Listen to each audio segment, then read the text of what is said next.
In the winter of 1928, federal surveyors crossed a frozen clearing outside the small mining town of Havens Rest, Alaska, expecting to find a cemetery that had been marked on every territorial map since 1879. The burial ground appeared on official charts, on church ledgers, and even on hand-drawn layouts kept by families who had lived in that valley for generations.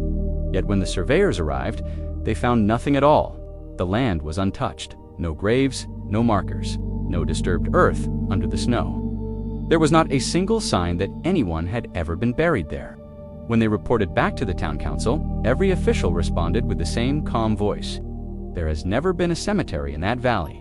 But the families of Havens Rest said something different. They said their grandparents were buried there. They said they attended funerals there.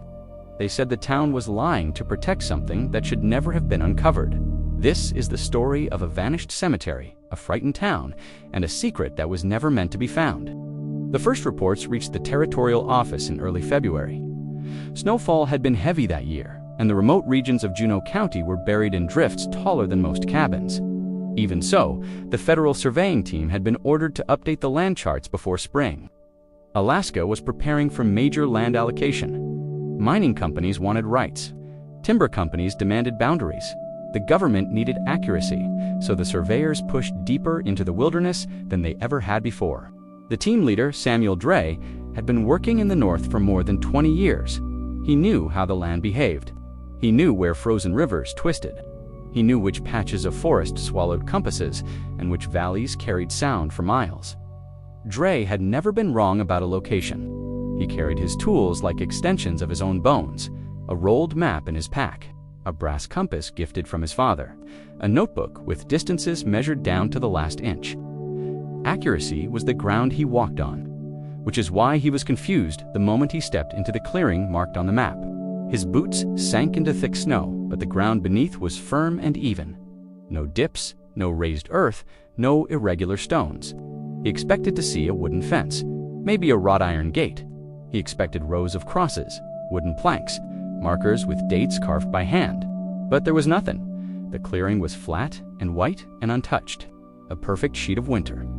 Dray unrolled the map again and pressed it flat against his thigh to keep the wind from snapping it away. The cemetery was clearly marked, a cluster of small crosses inside a boxed outline, a printed name, Havens Rest Burial Ground, established 1879. He looked up. The land in front of him did not match what he saw in the paper. He blinked snowflakes off his eyelashes. Still no change. He knelt down and brushed away a deep pile of snow, expecting to find disturbed earth beneath. What he found was untouched soil frozen hard by years of cold. Smooth, solid, it looked as if nothing had ever been dug here. He called the others over. "Check your maps. Tell me I am not losing my mind." 3 separate charts, 3 identical symbols, 3 perfect confirmations. There was supposed to be a cemetery here. A young surveyor named Avery looked around with wide eyes.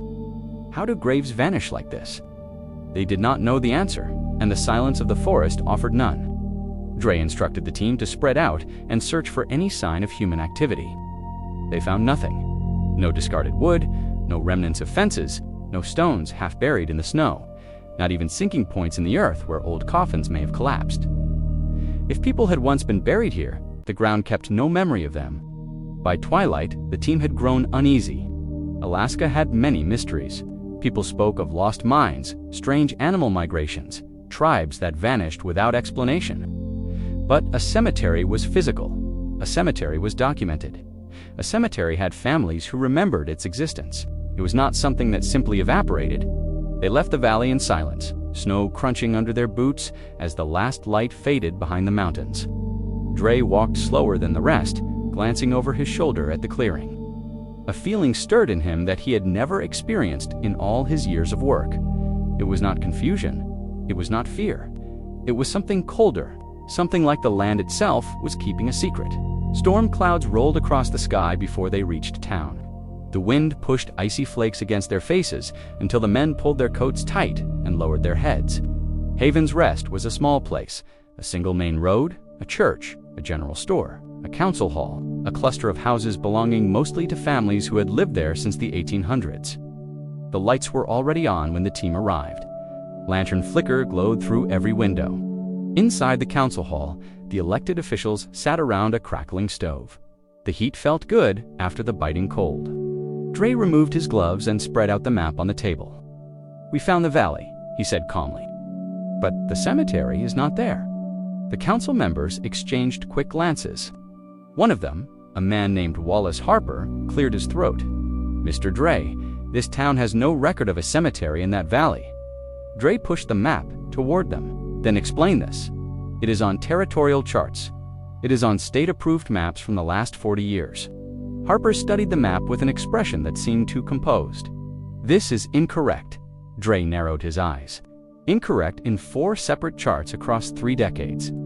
Another council member, an older woman named Hazel Boone, tapped her fingers on the table.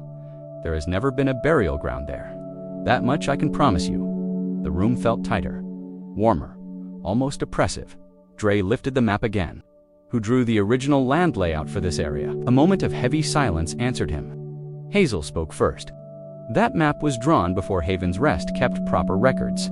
The early settlers were careless. They marked things that did not exist. They guessed, they exaggerated. It is nothing to be concerned about." Dre stared at her. Something in her voice felt rehearsed. Another official spoke up, a man with a gray beard and a quiet tone. "You are wasting time. Move on to the next section of land. There is nothing to see in that valley." Dre had worked with nervous town councils before, but the air in the room felt different. It was not fear of government officials. It was fear of something else. He noticed the way they avoided looking him in the eye, the way their hands clasped together tightly, the way they shifted in their chairs as if their bodies wanted to leave before their minds allowed them to. Something was wrong. He rolled up the map and slipped it into his pack. "Fine, we will move on tomorrow." But that was a lie. Dre already knew he would return to the clearing in the morning. He would search deeper. The land was hiding something. He could feel it in the quiet of the trees. When he stepped back outside, he saw an elderly man standing alone near one of the houses. The man seemed to be waiting for him. Snow collected on the shoulders of his coat, but he did not brush it off. He motioned for Dre to come closer. "You are not from here," the old man said softly. Dre nodded. "No, I am federal. My team is only here to map the land." The man's voice dropped lower. "Then, hear me carefully. The council does not want you to find what used to be there." Dre's breath caught in his throat. "You know about the cemetery."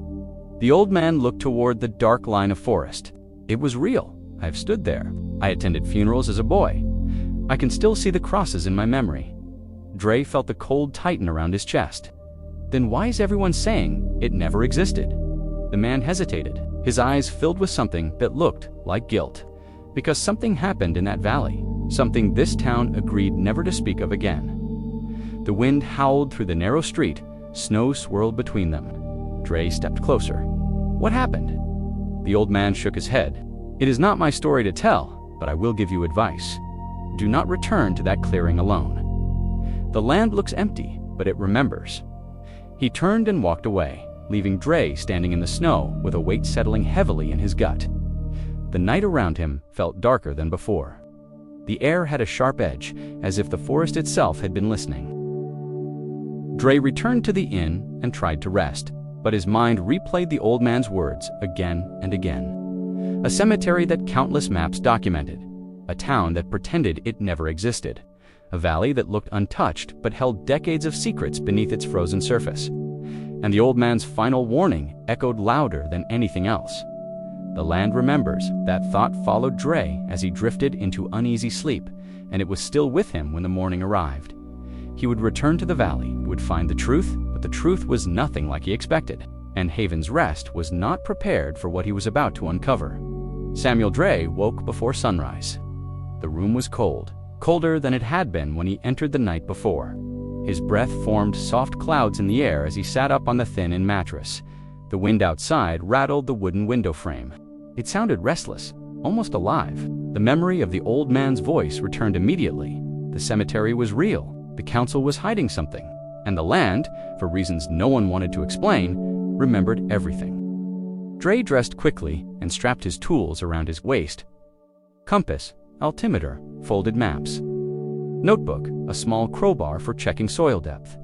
Everything felt heavier today, as if the instruments sensed the tension ahead. He stepped outside and inhaled the icy air. Haven's Rest was still asleep. Only a few lights flickered in the distance from homes with wood stoves burning. Snow lay thick on the rooftops. The world felt painfully silent. He had not told his team he was leaving early. He needed to see the clearing on his own before doubts or arguments slowed him down. He walked through the dim town and followed the path toward the forest. The sky was pale with the first hint of morning. No birds sang, no branches cracked. Even the trees seemed to be holding their breath. The forest path was familiar from yesterday, but in the early light it felt different, almost haunted. Dre moved carefully, boots crunching softly in the snow. The slope downward into the valley was gradual, and soon he reached the open space that had unsettled him the day before. The clearing stood before him exactly as it had, flat, white, empty. There was no hint of any burial ground, no disturbance, no depression where headstones once stood. And yet the map in his pocket insisted otherwise. Dre stepped into the center of the valley. He knelt again and brushed snow aside. The ground was frozen and smooth. He took out a small iron probe and pushed it down slowly. The soil resisted. He pushed harder until the metal vibrated from the force. The soil did not give. Graves should have settled long ago. Wood should have collapsed. Soil should have sunk slightly, but the ground here had the unbroken feel of untouched earth. Dre rose and scanned the tree line. The old man had warned him not to return alone. That warning lingered in his mind.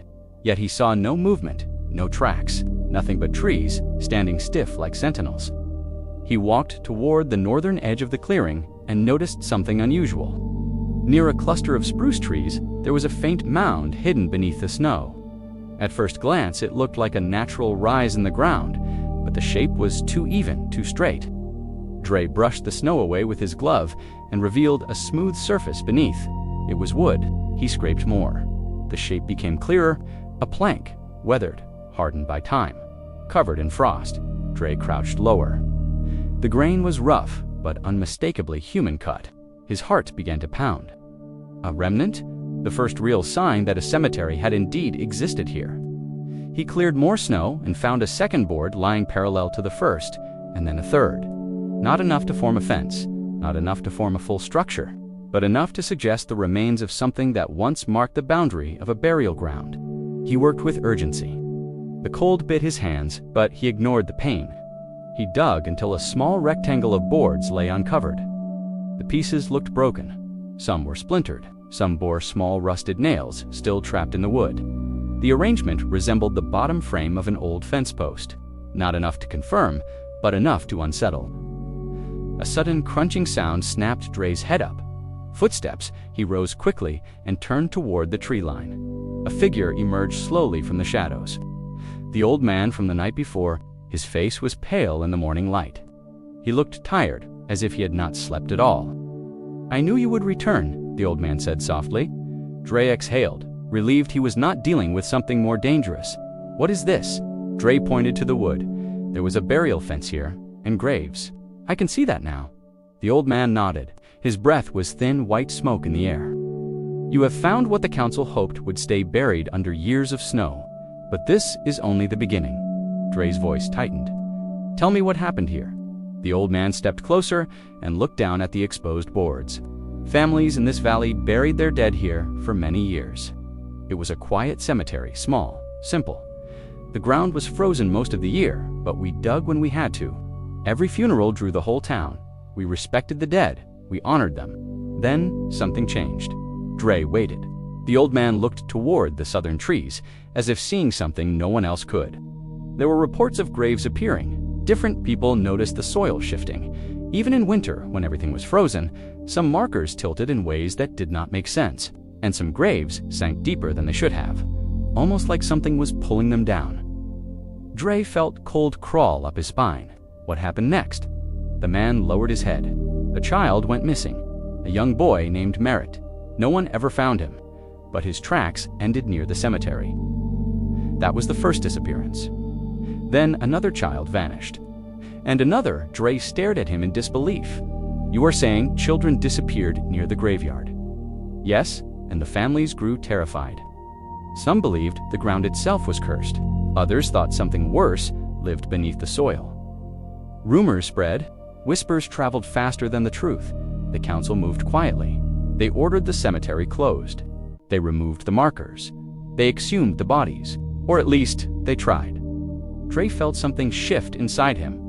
Or tried. What does that mean? The old man stepped back, as if the memory itself frightened him. The ground would not release some of the coffins. They found earth frozen solid around them, thicker than it should have been. Some graves were empty when they dug. Others were never found at all. Dre felt breath leave him. You are telling me the graves vanished before the cemetery did? I was a boy then. I watched the council try to restore order. They ordered every remaining marker removed. They instructed the families to forget. They told us the cemetery had never existed. And then they buried the valley under silence. Year after year, generation after generation. But some of us remember. Dre stepped back and looked at the clearing with new eyes. The untouched snow, the level ground, the vanished graves. All of it felt wrong now. The old man continued. You must leave this place. You must forget what you have seen. This land does not want visitors.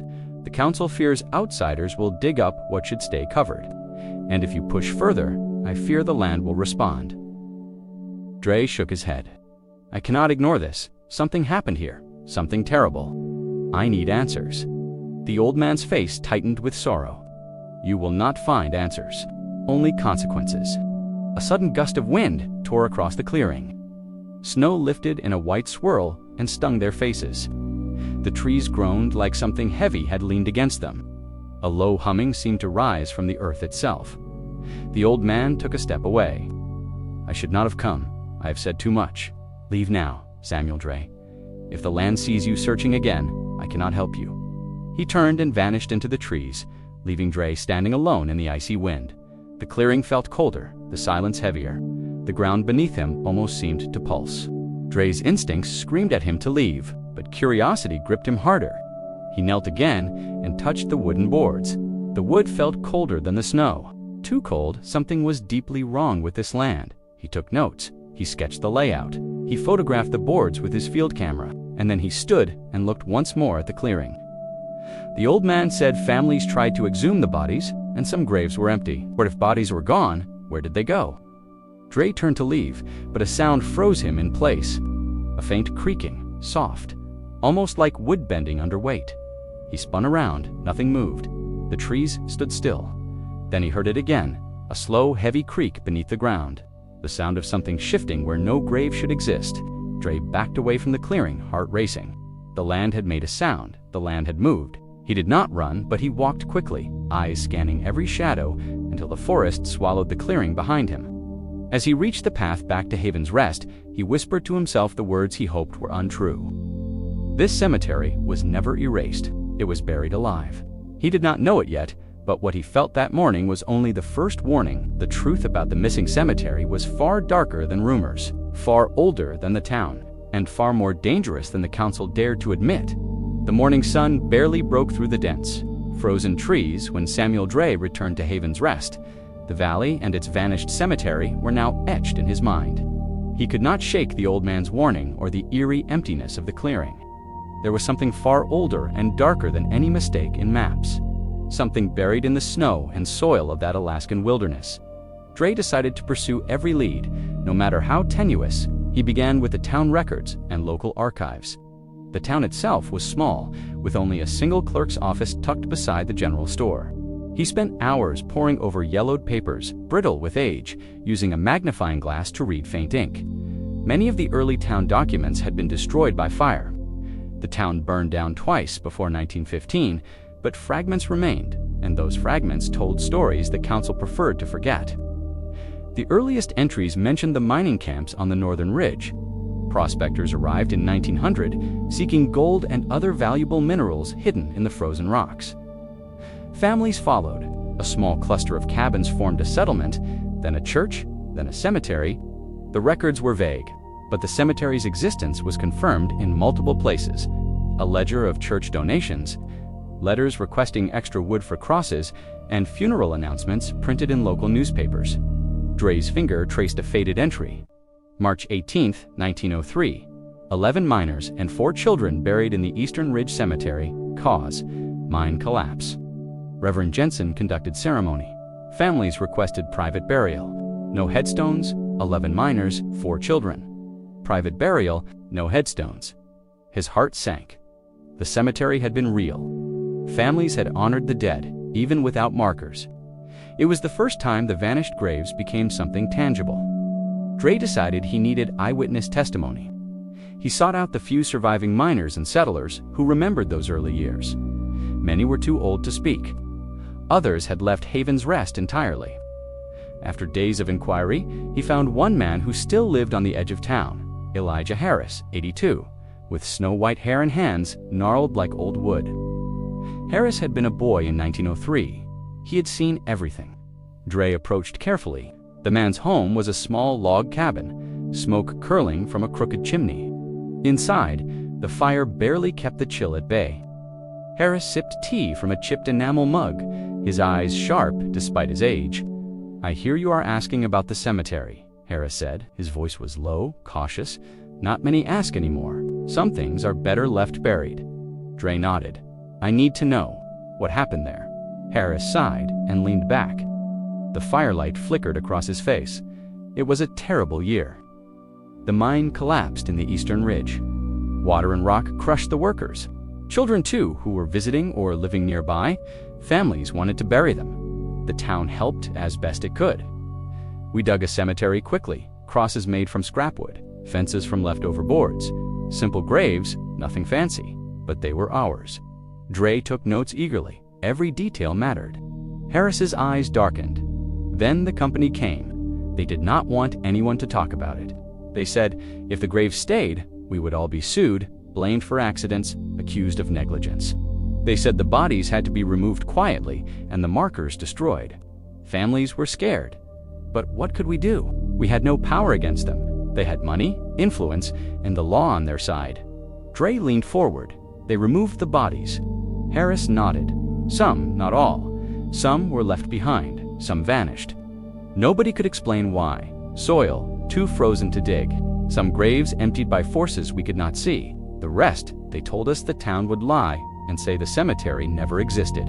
And for decades, everyone obeyed, not because they wanted to, but because they feared trouble. Dre closed his notebook. The mystery that had begun with maps, empty fields, and town denials now had a name: corporate cover-up. But there was more. Harris's voice carried a weight, a caution. "Do not think this is over just because the land looks empty now," Harris said. "Something about that valley remembers. People said strange things happened after the bodies were taken. Strange sounds, shadows where none should be, frost that melted only over certain spots. The earth did not want us to forget." Dre felt a shiver creep over his spine. His mind replayed the clearing, the flat untouched ground, the faint wooden boards he had uncovered. He thought about the children's graves, those never found. The miners and families who vanished under snow and frost, unmarked and erased. He asked carefully, did anyone ever return to the cemetery after that? Harris's lips tightened. A few did. Those brave enough to try were warned off by the council. They claimed the cemetery never existed. They said we had imagined it. Those who pressed further, they disappeared from the record. Not physically, but socially. People stopped speaking to them. The town was ruthless about protecting its secret. Dre rubbed his temples. He understood now why the old man had warned him not to return alone. The town was complicit. The land was hiding something, and the deeper he dug, the more dangerous it would become.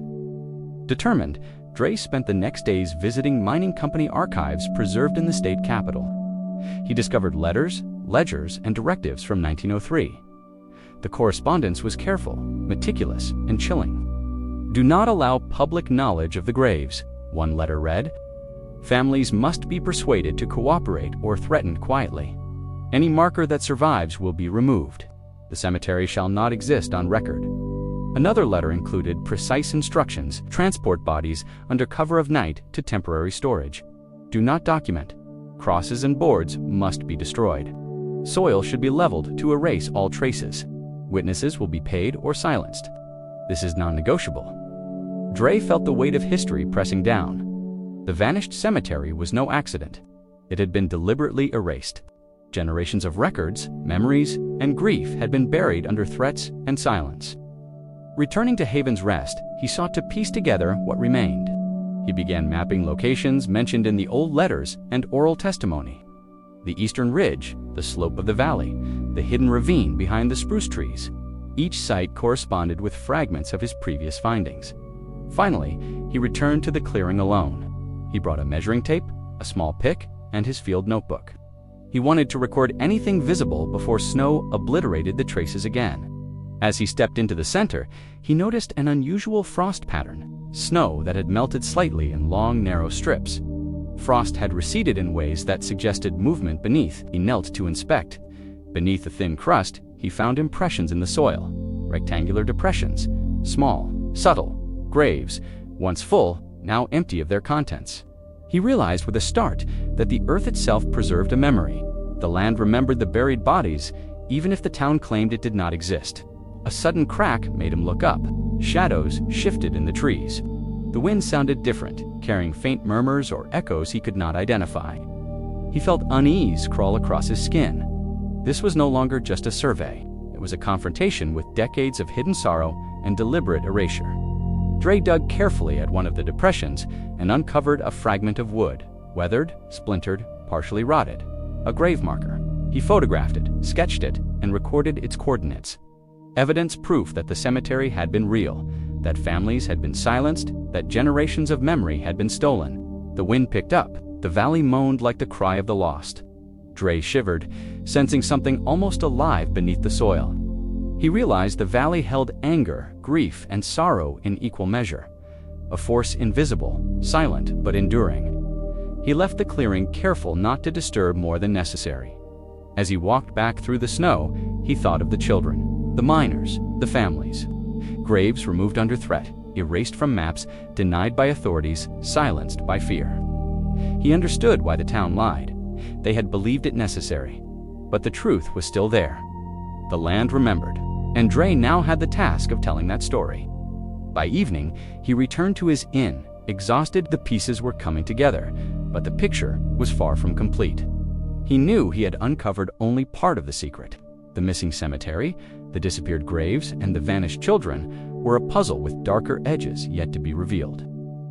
Dre resolved to return to the northern ridge and the old mining camp.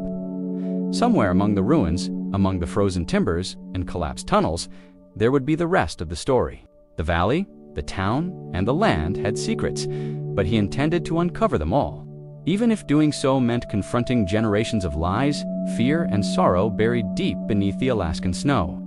The wind in Haven's Rest was sharper now, cutting through Dre's coat as he made his way to the northern ridge. Snow crunched under his boots, and the skeletal trees groaned with the weight of frost. Each step reminded him of the warnings from the old man, Elijah Harris, and every surviving elder. The valley and the vanished cemetery had revealed part of the story, but the truth was far larger than he had imagined. Dre had spent the past few days cross-referencing town records, church ledgers, and mining company correspondence. Each new document confirmed the grim reality. A catastrophic mining accident in 1903 had killed dozens of people. The majority were buried in the Eastern Ridge Cemetery, hastily and privately, before the company intervened. The company had the wealth, the influence, and the town's fear to erase every trace. Now Dre wanted to know exactly what had been buried and how it had vanished. If he could map the past, he could expose it. The ridge was steep and unforgiving. Snowdrifts piled higher than he anticipated. The skeletal remains of old cabins marked the mining camp. The timbers were cracked, frosted, and brittle. It was easy to imagine the miners moving through this cold, bleak terrain, carrying the bodies of their friends and children to the cemetery. He tried to picture the funerals, simple wooden crosses, neighbors standing silently in the snow, their grief muffled by frost and fear. He began carefully digging at a depression near the edge of the ridge. Beneath the snow and ice, he uncovered fragments of timber, pieces of splintered wood that had once been grave markers. Some boards bore faint letters, mostly worn away by decades of weather, but a few still read partially, initials a year, the faint trace of a name. As Dre worked, a shadow fell across the ridge. He looked up and saw a figure emerge from the foggy tree line. It was the old woman who had warned him in the town weeks earlier. She approached slowly, her face pale in the weak winter light. "You should not be here alone," she said. Her voice trembled slightly, though her eyes were sharp. "What you are uncovering is dangerous." Dre nodded. "I cannot leave it buried. People died here. Families suffered, the town lied. The evidence is right in front of me." The woman sighed, her gaze sweeping the ridge. "You have no idea what you are about to face. The council and the town protect this secret for a reason. They fear that if the truth comes out, the consequences could destroy them. But the dead, they are forgotten, and that is wrong." Dre listened carefully. "Tell me everything you know." She hesitated, then spoke in low, measured tones. "I was a child when they removed the graves. The mining company sent men at night. They dug carefully, moving the bodies into wagons. Some were taken far away, others were buried in hidden ravines. We were told to pretend nothing existed. Anyone who spoke of it was punished quietly, socially, economically. People who questioned disappeared from the town. They were not harmed physically, but they vanished from history, from family, from everyone. The valley and the land remember, and it has never forgiven them for the silence." Dre shivered. "Do you know where they took the remains?" She nodded. "There is a ravine, hidden by a thick wall of spruce. That is where the company disposed of the bodies that could not be legally or safely reburied. Only a few of us remember the exact location. That ravine holds the majority of what the town and the company tried to erase." He followed her through the dense snow and fog. The spruce trees were thick, limbs heavy with frost. The silence of the forest pressed in on him.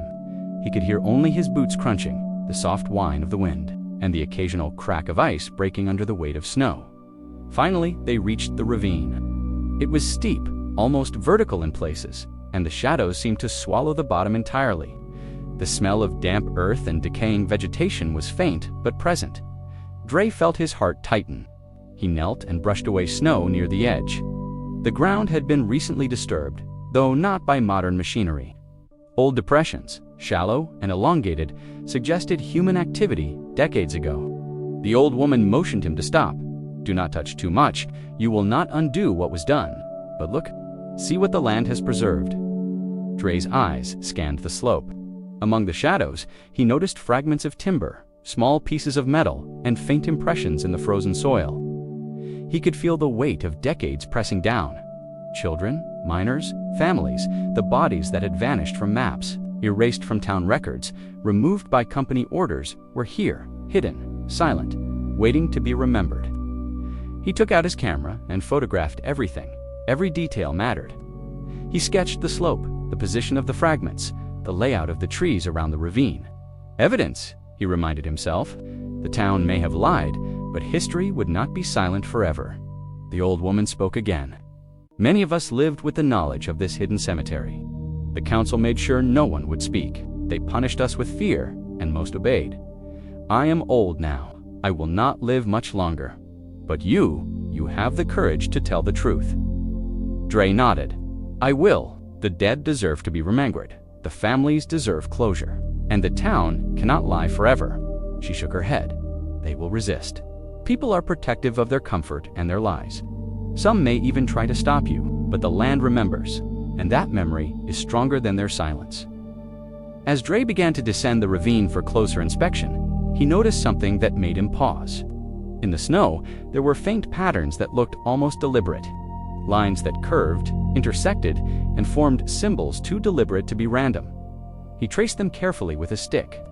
At first, he thought it was animal tracks, but the spacing and repetition suggested human intent. A chill ran down his spine.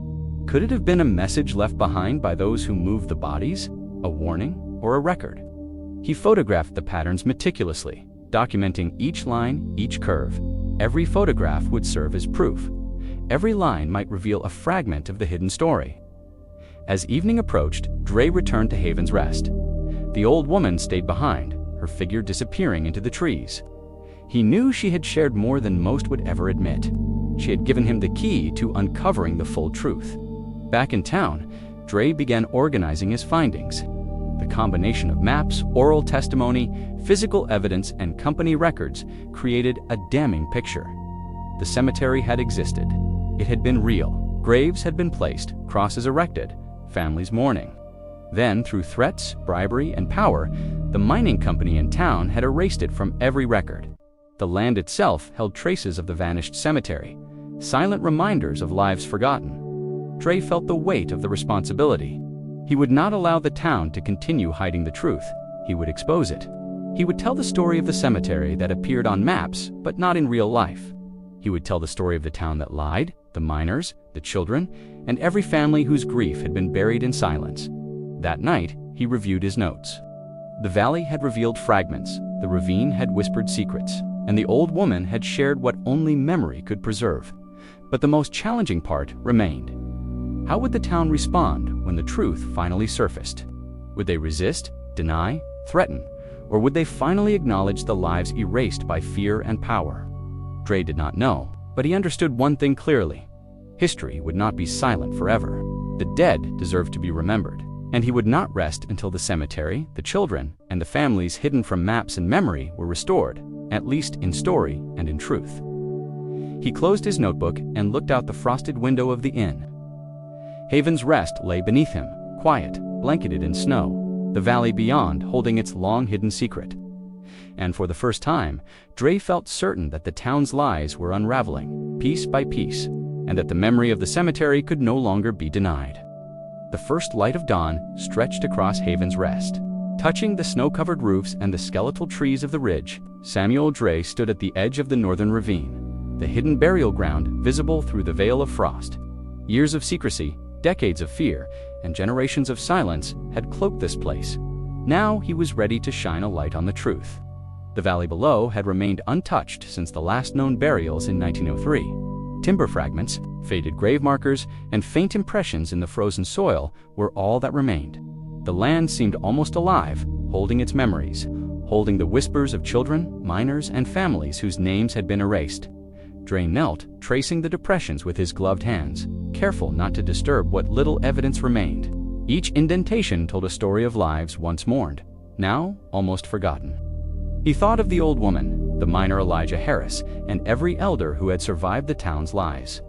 They had carried these memories silently, obeying the unspoken rules of fear and compliance. The weight of their silence had been heavy, almost unbearable. Dre understood now that exposing the truth would not only honor the dead, but also the living, those whose lives had been shaped by lies and omissions.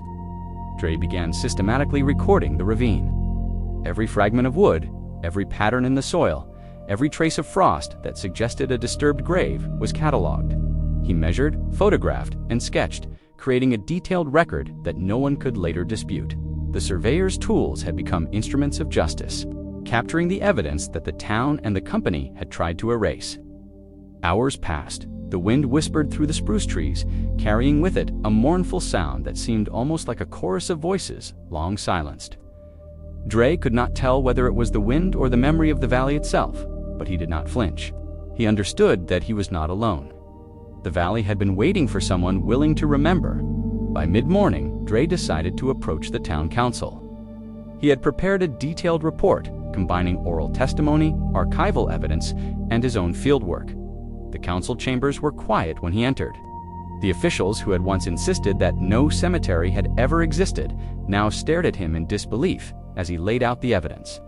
This valley, Dre began, spreading photographs and sketches across the table, was a burial ground. Children, miners, families all, were buried here between 1901 and 1903. The mining company intervened to remove bodies, destroy markers, and erase every trace. The town complied out of fear, and generations have lived under this lie. But the land remembers, and so must we. The cemetery existed. The dead deserve recognition. The council members exchanged uneasy glances. Some tried to deny it. Others tried to rationalize the silence, citing fear, economic concerns, or loyalty to the town's history. But Dre's evidence was irrefutable. The photographs, the sketches, the witness testimonies, each was a fragment of memory that could not be erased. An elderly council member spoke last. Her voice trembled. We did what we thought was necessary. It was the company. We were powerless. We thought we were protecting the town. Dre nodded. Silence may protect the living for a time, but it does not honor the dead, and it does not protect truth. The cemetery and its history must be restored, at least in memory. Families must know that their ancestors were not forgotten. After hours of debate, the council finally agreed to acknowledge the cemetery. A small group of residents, including some descendants of the original miners, accompanied Dre to the valley. Together, they placed symbolic markers and small wooden crosses honoring those who had been erased. They cleared fragments of wood, organized them carefully, and laid them where they believed graves had been. For the first time in decades, the valley felt recognized. The land seemed to respond. The wind softened, and sunlight broke through the clouds, touching the frost-covered timber fragments. Dre felt a quiet satisfaction, but knew the work of remembrance was ongoing. The story had been hidden for too long. Now, it was beginning to be told. In the following weeks, Dre compiled his findings into a formal report and submitted it to the State Historical Society. Scholars, journalists, and historians examined the evidence. Articles were published, and the story spread beyond Haven's Rest. People across Alaska and beyond became aware of the cemetery, its erased graves, and the town's decades of silence. The narrative shifted from denial to recognition. But Dre's work was not only about exposing the town's lies, it was about honoring resilience, grief, and the courage of families who had lived under erasure. The children who vanished, the miners who perished, and the families who mourned silently now had acknowledgement. They had been restored to history, if only symbolically. Dre returned to the valley one last time. The snow had melted slightly, revealing soil impressions and frost patterns. The wind carried the faint scent of pine and cold earth. He knelt, touching the ground gently. "You are remembered," he whispered. "I will tell your story." The town lied, but the land did not forget. Neither will I, he thought of the families, of the miners, of the children. Each had lived and died, and each deserved recognition. The valley held their memory, and now so did the world. As Dre walked back to Haven's Rest, he reflected on the lessons of the story. Lies, fear, and complicity may temporarily erase truth, but memory, land, and courage endure. The dead may be removed from sight, but history cannot be erased. Before leaving the town, Dre spoke to a gathering of residents. His words were simple but powerful. The cemetery existed, the town lied. But today, we acknowledge the dead. We restore memory. Every life deserves remembrance. Every story deserves to be told. He looked at the faces of the townspeople. Some were ashamed, some were relieved, some were grateful, and some simply absorbed the weight of history finally revealed. Dre concluded with a message not only to Haven's Rest, but to the world. To anyone with a forgotten or erased history, to families who have lost loved ones to silence, to children whose lives were unrecorded, and to every parent struggling with grief or injustice, your stories matter. Memory matters. History cannot be rewritten by fear, and a past erased is not gone if we choose to remember. What do you think about the way history treats lives that society wants to forget? I encourage you to reflect, speak for the forgotten, honor them in your own way. As he left Haven's Rest, Dre glanced once more at the ridge and the valley beyond. The snow glistened. The frost sparkled, and for the first time in decades, the cemetery felt alive again. Not in bodies, not in markers, but in memory, acknowledgement, and truth. The town had lied, but the valley remembered, and now the world would too. Thanks for watching. See you in the next one. Bye-bye.